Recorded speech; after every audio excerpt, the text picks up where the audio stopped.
18-ге толған шағым. Оқудың 2-ші курсын аяқтап, ауылға келдім. Жаз айы ауыл адамдары түгел қарайған.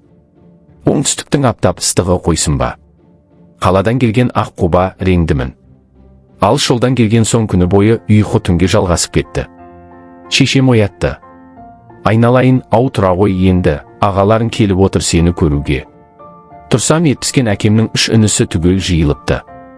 Амандық саулықтан соң ас үй жаққа беттедік. Бір көрікті сұлу жүр. Басындағы орамалы бір жарасымды, фигурасына сөз жоқ енді. Ініме қарап кім деп.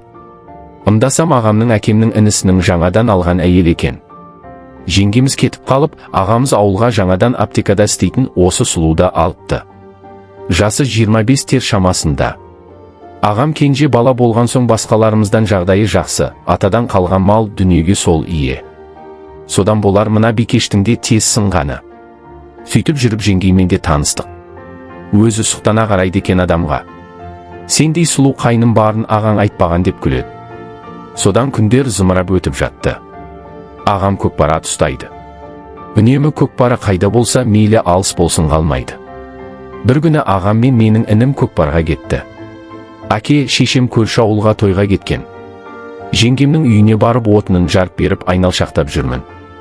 Ауылда жүрсе де жұмыртқадай аппақ. Кешкі тамақ ішіп болып көрші бөлмеге төсек салыпты. Жаттым, ұйқым келмейді. Ақырын жеңгемнің есігін аштым. Спальныйда түнгі көйлекте терезеден түскен айға шағылысып ақ тәні ұйықтап жатыр. Қайтып кеп орныма жаттым. Жаңағы бейне көз алдымнан кетер емес. Содан қайта тұрдым. Есікті ашып ішке кірдім. Жеңгем тәтті ұйқыда, аяқ жағынан барып отырдым. Көйлектің бір жақ етегі ашылып, жұмсақ сан еті ашылып жатыр. Содан не болса, ол болсын дедім да. Ақырын үстіне шығып, еріннен сүйе бастадым. Ол сәл оянғандай болып, «Жан келдің бе?» дейді. Жауап қатпадым, тамағынан иіскеп төмен түстім. Жеңгем ұйқылы ояу өз деп қояды. Түнгі халатының белбеуін шешсем емшегі жоғары көтеріліп шыға келді. Төстартқыш кимеген екен. Екі емшегін кезек аймалап ұштарын сүйіп, тіліммен айналдырып жатырмын. Жеңгем кайфқа кірдіме сразу атып тұрды. «Қайным бұл сен бе? Үндемеңіз деймін. Мұның не? Ұялмаймын ба?» деп мені итере бастады. «Сені бір көргеннен ұнаттым» деп бас салдым.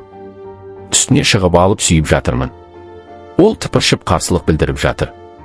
Бір амалдап трусине қолымды салып, амын сипалауға көштім. Жеңгем ақырындап жуаси бастады.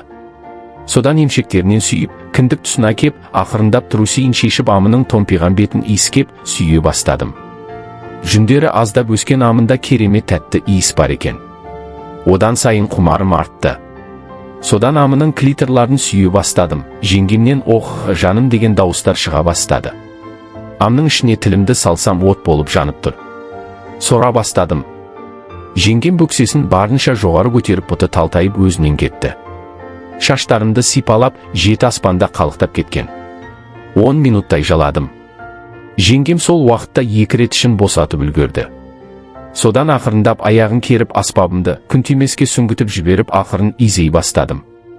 Жеңгем әлі сол аспан әлемінде қалықтап жүр. 5 минуттай біріншісін тастап, жеңгемнің үстіне құлай кеттім. Өмірімде ам жалатып көрмеген едім. Сен ешкім бермеген кайфты бердің қайным. Енді сенен ешқашан қол үзбеспін дейді. Сендей тәтті жеңгемнен менде енді бас тартпаспын деймін. Содан жеңгеме мүшемді сипалатып тұрғызып қайта шаптым. Таң атқанша біз жамаған Камасутра қалмады. 4 рет барымды құйдым от тесікке. Таңды ұйқысыз атырдықта. Мен үйге кетіп қалдым ұйқыны союға. Жеңгем байғұста шаршаған болар, ол да ұйықтайтынын айтты. Содан жаз бойы ағама көкпары болсын деп тіледім. Жеңгеммен қауышып өткен 2-5 айдың қалай өткенін де білмей қалдым. Қимай қалаға оқуыма аттандым.